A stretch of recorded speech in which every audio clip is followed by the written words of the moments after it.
এক নম্বর আলোচনা কি ছিল? পাপের কাছেও যেও না। আল্লাহ তাআলা পাপের নিকটবর্তী হতে কি করেছেন? নিষেধ করেছেন।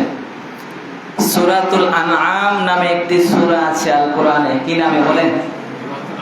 সূরাতুল আনআমের 151 নম্বর আয়াত। কয় নম্বর আয়াত?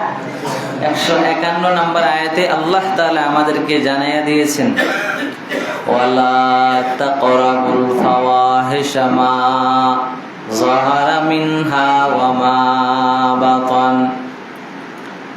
আল্লাহ রাব্বুল আলামিন বলেন, দুনিয়ার মানুষ, ওয়ালা তাকরাবুল ফাওয়াহিশা, তোমরা অশ্লীলতা বেহায়াপনা কোনো কাজের কাছেও যাবা না।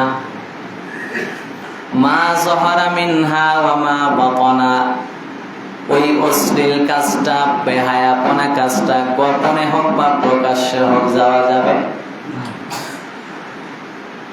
অশ্লীলতা কাজ গোপন হোক বা প্রকাশ হোক যাওয়া যাবে না।